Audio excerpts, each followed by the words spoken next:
This is our eighth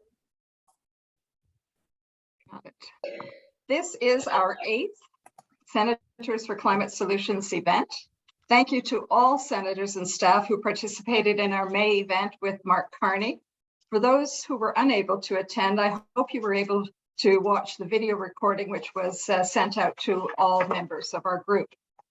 Today, it's a pleasure to have our members come together to hear from Mr. MacLeod and Professor Smith. Mais avant de continuer, je m'excuse sincèrement que ce soit notre premier événement pour lequel nous n'avons pas pu assurer l'interprétation. Nous avons fait de gros efforts et nous y sommes engagés. Les présentations PowerPoint de nos invités sont dans les 2 langues officielles et nous enverrons des notes traduites après la session. I apologize sincerely that this is our first event for which we were unable to secure interpretation. We did try very hard and we are very committed to this. Our guest PowerPoint presentations will be in both official languages and we will send translated notes after the session. Again, our apologies. Our next event, I promise we will have interpretation. There was a glitch with procurement in being able to get interpretation for this one. I would like to welcome a new member to Senators for Climate Solutions, the Honorable David Arnott. Welcome, Senator. We're delighted to have you join us. And we had Senator Gignac join us last meeting. Our Senators for Climate Solutions group has 44 members from all Senate groups and regions of our country. I'm speaking to you today from Antigonish, Nova Scotia in Mi'kma'ki, the unceded and traditional territories of the Mi'kmaq people. Senator Couture will be speaking from Ottawa, the unceded, unsurrendered territory of the Algonquin Anishinaabe Nation, where the Senate of Canada is located. The plan for our session today is to hear presentation from our guests, followed by a question and answer period moderated by Senator Couture. We will be recording the presentation, but we will not record the question and answer period. It's now my pleasure to introduce our guest speakers. Today, we're very fortunate to have with us Peter MacLeod, who is the principal of MASS LBP and chair of the Canadian Citizens Assemblies on Democratic Expression. He will provide us with an introduction to the concept of citizens' assemblies and their application in Canada. Also joining us today is Graham Smith, Professor of Political Studies at Westminster University and lead researcher of the Knowledge Network on Climate Assemblies. He will be talking about how climate assemblies were created in Europe and the lessons that have been learned from them. As mentioned in the invitation to this event, a Citizens' Assembly on Climate for Canada is currently being explored. Welcome, Mr. MacLeod and Professor Smith. We're happy to have you join our climate senators today, and we all look forward to hearing from you. Over to you, Peter. Well, thank you very much, Senator Coyle, and thank you to everyone for extending the invitation to talk about some work, both Graham and I, that we care very passionately about. C'est vraiment un grand plaisir de vous joindre ce matin. I'm from Hope, Ontario, which is the traditional and unceded territory covered by our Williams Treaty, neighboring the Alderville First Nation. What I'd like to do is provide a bit of an overview because perhaps it's only too Canadian, right? That very quietly, Canada has become a real leader in citizen deliberation. And it's a story much better known by my colleague Graham Smith in the UK than perhaps many Canadian political scientists here at home. So I'd like to just provide a bit of an orientation to the work, what we mean when we even talk about a citizens' assembly. And then Graham's going to fill in the blanks and talk really about how this methodology has been used so extensively throughout Europe to really grapple with some of the very intractable challenges related to developing climate policy. And we're going to leave lots of time for your questions. So my own organization, MASS, we have been at this for well more than a decade. I really like this logo because it sort of exemplifies the spirit behind our work, which is bringing people from every conceivable background and walk of life together to work together. It's not incidental that we chose red and blue as our logo because we are emphatically impartial in our work. And it's all been with this idea of trying to animate our public realm and create more seats at the table for more Canadians to have a hand in shaping the policies that shape their lives. But the premise behind the work really is that we're not just governed by the people. That, of course, is supposed to be the basis of any democracy, that we're governed by the people, right? And it's less that we're governed by the people than I've come to believe that we're actually more governed by our assumptions about the people. And one of the ways in which I think we come to appreciate the power of processes like citizens' assemblies is actually by just unpacking some of those assumptions that regrettably get colored in by so many of the often dysfunctional ways in which we try and engage with citizens. After all, you could be forgiven for coming to view the public as very volatile, very polarized, very emotional, and very ill-informed if you interact with the public through town hall meetings, surveys that suggest that 49% of people want one thing and 51% of people want another. If you're reading a media's account of people who turned out for some event or some protest, we have in our democracy a very thin series of tools in which to engage and work with citizens in the space between elections. And they, I think, convey to us a perspective of that public that frankly is less of an asset and more of a risk that we need to manage.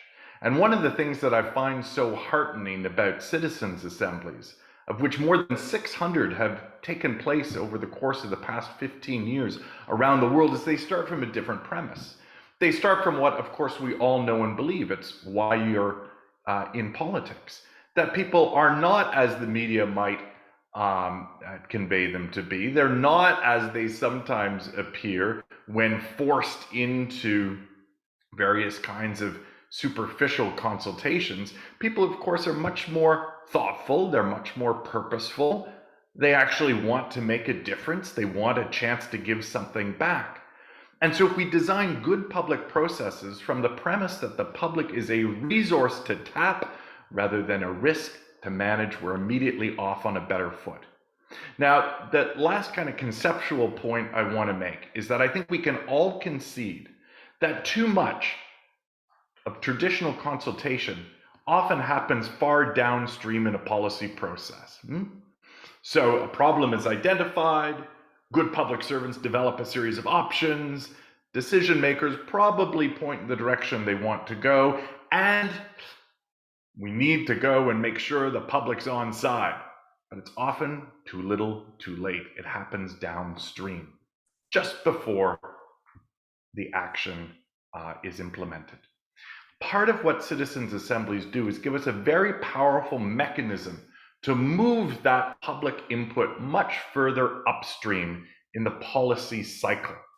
Where problems are identified, citizens can use their values, they can identify priorities, they can point towards some promising options, and then policymakers can develop out more full-fledged plans.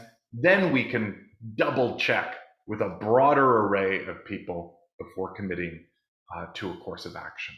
So that conceptually is really what anchors citizens' assemblies and part of what makes them so promising. I believe they offer two things. One, a mechanism to find common ground, and this seems like an especially valuable thing when we do find ourselves very divided as a society. But as I mentioned, in the space between elections, they also provide a source of democratic legitimacy. After all, we only get to mark one ballot. We don't get to vote issue after issue. And so often governments, while claiming to have a mandate, realize that they may be on shaky ground with respect to some of their legislative agenda.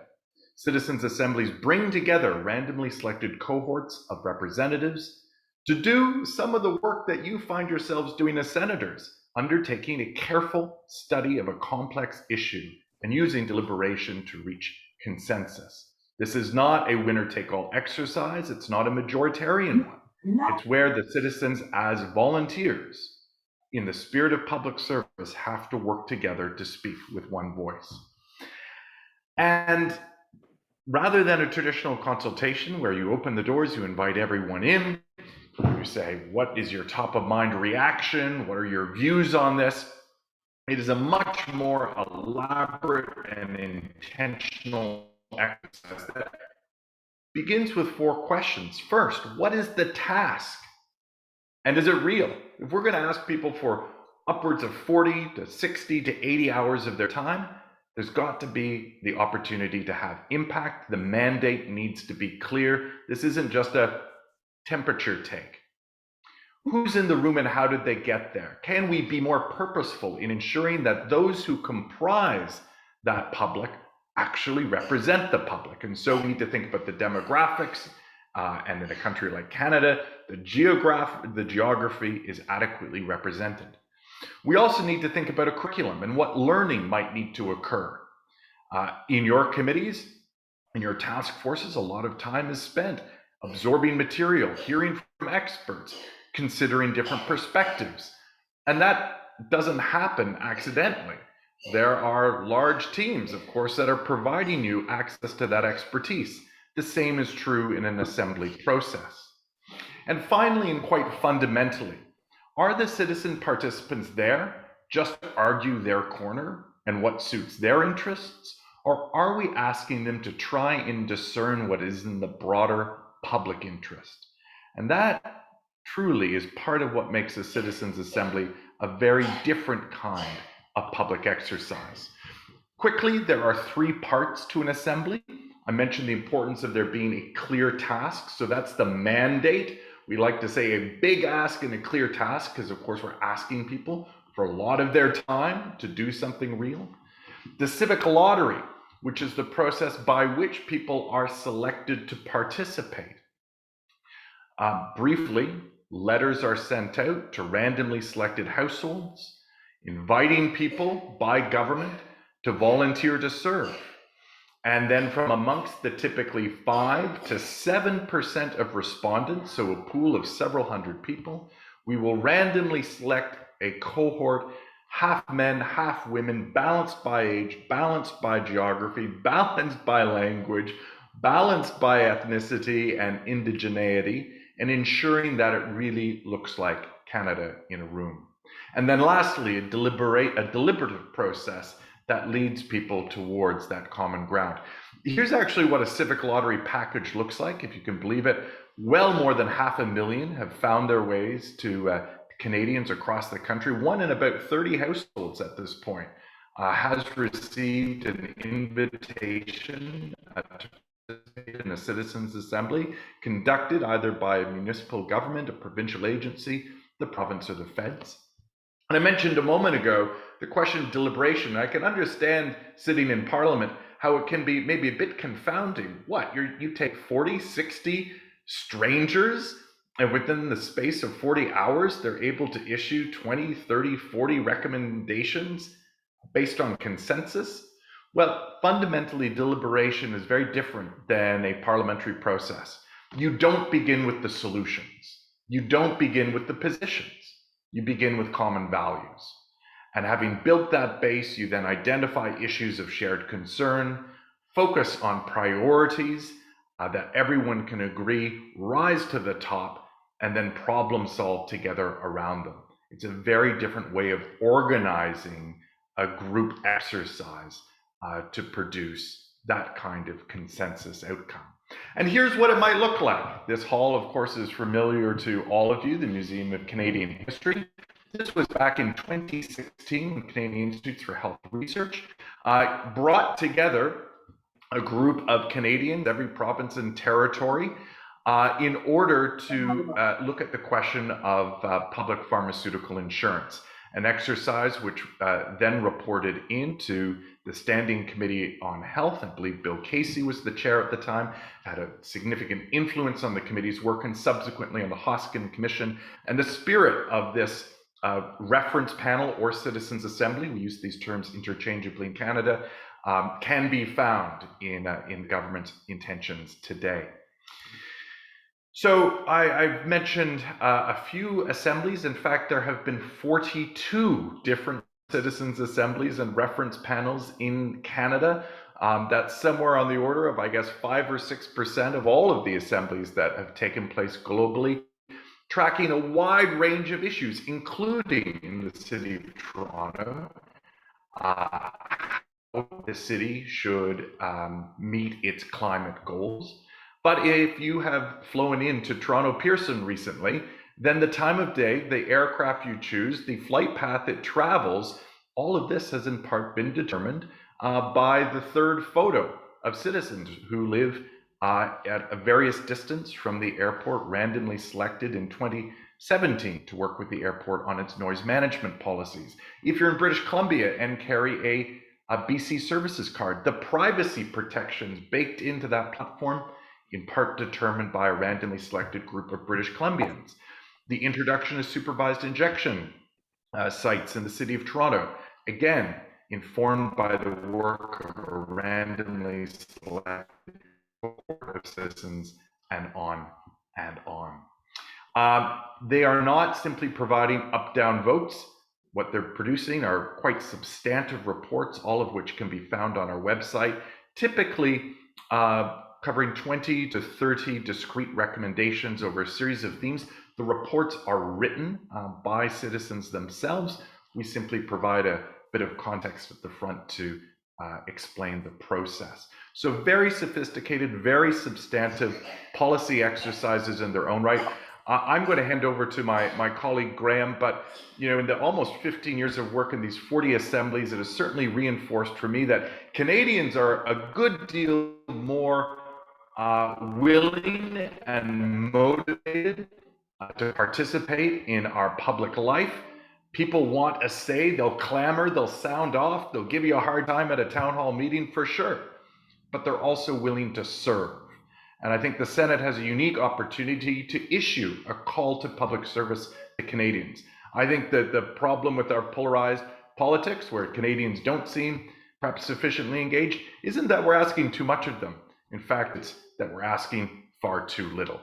If you are interested in watching a Citizens Assembly, as Mary mentioned, I am the chair of an ongoing assembly right now. We will be in Ottawa with 42 randomly selected Canadians next week.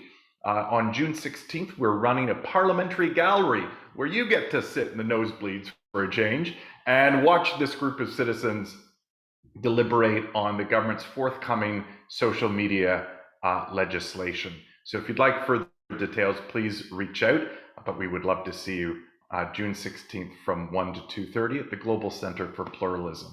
Let me hand over now to Graham to explain how all of this has been doing so much to power ahead the climate agenda in Europe.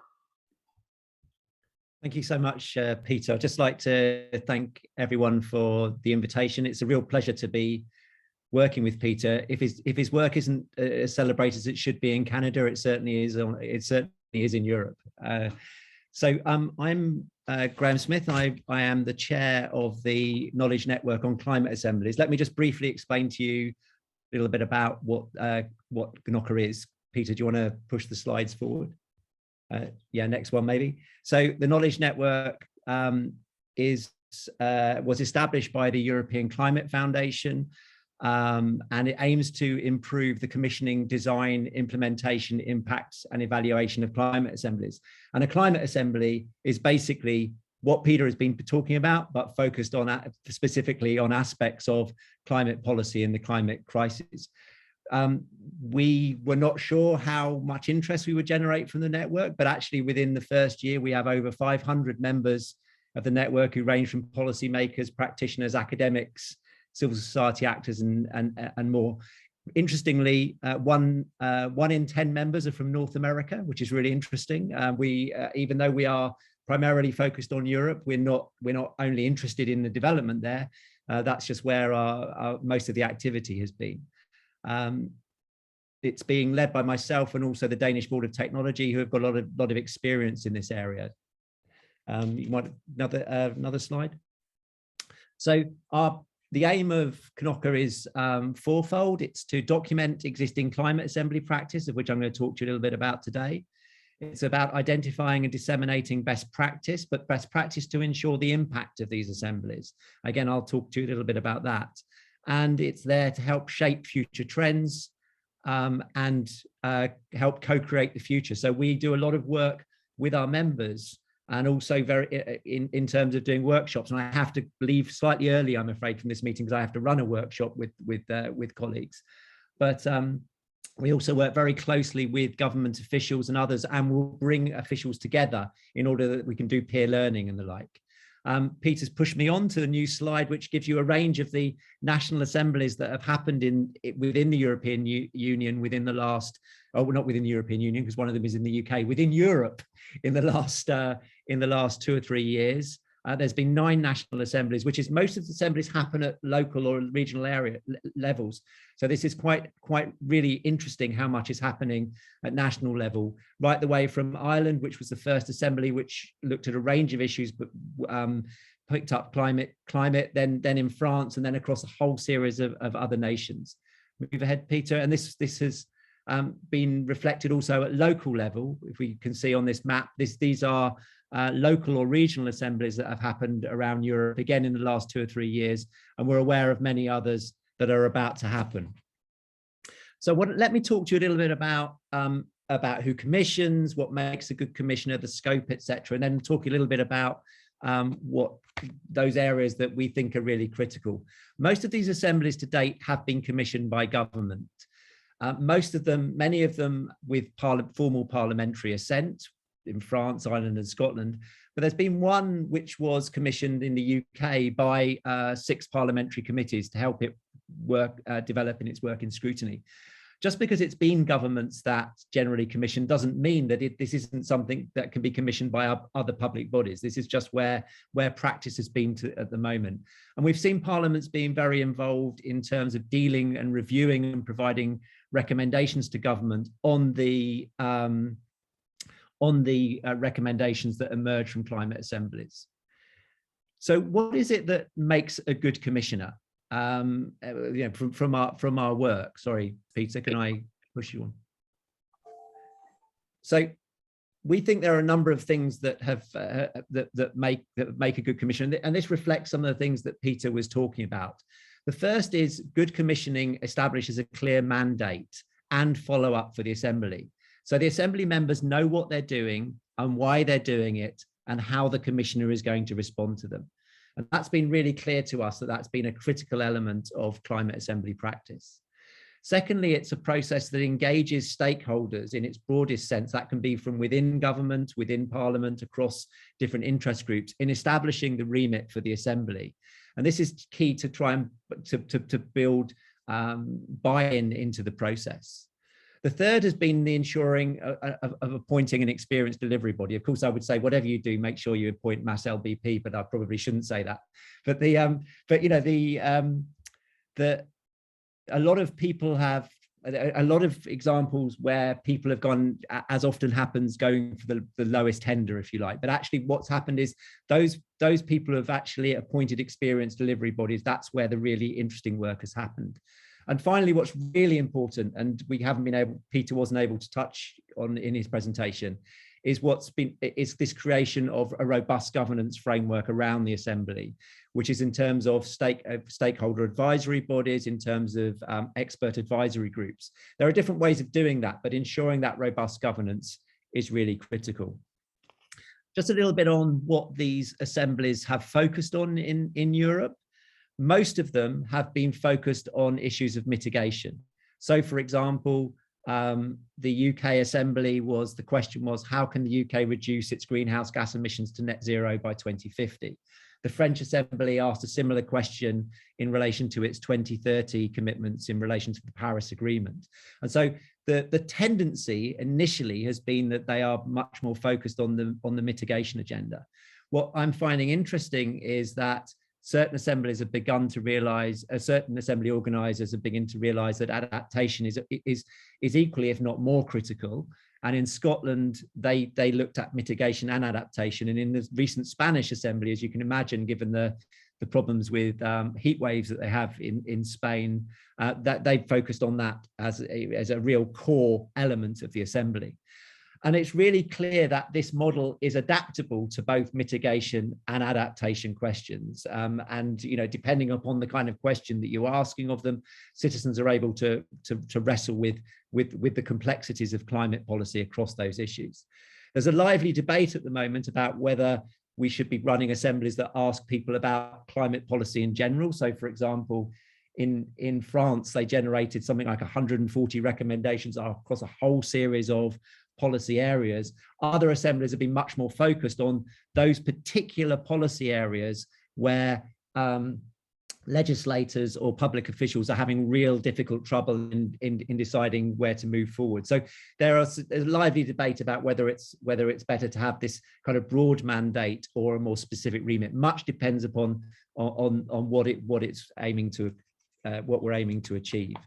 In terms of impacts, it's actually a little bit early to say how much impact these assemblies are having, because it's a practice that's only been around for the last 2 or 3 years. We can talk about the broader citizens' assemblies, but even now we can say that the climate laws in France and Ireland are more robust than they would have been without the assembly. We know that in the UK that parliamentary scrutiny is much more robust of government because of the Climate Assembly's recommendations, because the select committees are using those recommendations to inform their scrutiny. We can see that now that the climate budget that is being developed in the UK as part of our Climate Act requires has actually been has used the findings of the Assembly to inform that budget. So all sorts of examples that are happening here, much more extensive debate in France. And we also got plenty of evidence of significant shifts in the behavior of those people who have participated. What I'd like to end with, though, is just a few issues about ensuring impact. Some of this is slightly, I've realized it's a slight repeat of what I've said, but there's a real danger at the moment, and that we are seeing in some places a desire to run an assembly without doing it properly, without actually spending the time and money on the commissioning, the design, the implementation, and the follow-up. And I think this is a real problem. For me, it is better not to run an assembly than to run one which is half-hearted, to run one which hasn't got the resources. So I see Peter's nodding. I would rather people where there isn't a sufficient budget, where there isn't sufficient political will, then this is the wrong method. So we're trying really hard to make sure that assemblies are organized well. Secondly, I think the first wave of assemblies have not been well integrated in most places with the policy system. Probably Denmark is an outlier here where they were very clearly integrated with the policy cycle. And I think that's somewhere where you should think carefully about when and where you're running it. So just a couple of last slides with a couple of key tips, I guess. In terms of key drivers of impact, from the work that we've done, I think we want to say that there are 3 areas where it's really important. I should have put budget in there as well. Actually, budget is really important as well. But getting the question right, asking the right question of citizens, making sure that you have given them the clear mandate and that the follow-up is in place. Exactly what is it you are going to do with those recommendations? Why is the assembly happening? And importantly, and the bit that many assemblies miss out because we spend so much time focusing on the citizen engagement, is actually the communication strategy. Communicating those results both within public authorities and to the broader public. So I'll just leave you with a couple of thoughts about where I think we're going in terms of the future trends in Europe. And I think that there are 3 areas where I think we can see this. I've mentioned some of this already. First is I can see this developing much more into questions of adaptation and future scenario development work. I can see us integrating assemblies much better with other participatory processes and thinking much more carefully about how these are related to other forms of participation. And finally, in a couple of cities in Europe, we're beginning to see people actually creating permanent climate assemblies and actually institutionalizing this as a format for climate policy. And it's really interesting that people are recognizing that there's only so much you can do with ad hoc assemblies, one-off assemblies. And perhaps one of the really interesting developments is where we go in the future. I realize that I've gone through a lot. If you are interested in joining us or finding out any more about guidance, please drop onto our website. Please drop me a line in terms of an email. And I hope this is a start of a longer conversation, and I would be delighted to. We would be delighted to provide any support we can in terms of developing a climate assembly in your jurisdiction. So thank you very much. I'm really looking forward to the question and answers. And I do, as I say, I do apologise that I will have to leave just before the hour because I am leading a learning call on transnational climate assemblies. Thank you. Great, great. Merci beaucoup. Thanks to our presenters, Graham Smith and Peter McLeod. It's been fascinating. As someone who has only recently become informed about climate assemblies myself, I can see that this is a promising tool for parliamentarians to put into our toolkits for sure. Before I go to the question, I just want to share with Peter and Graham, but also with our colleagues.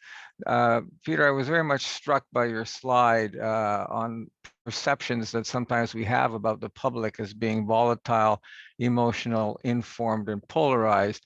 I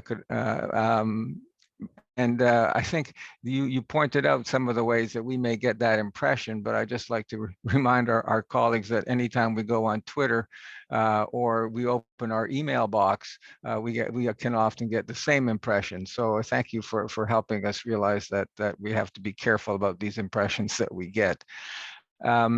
So if people could put their names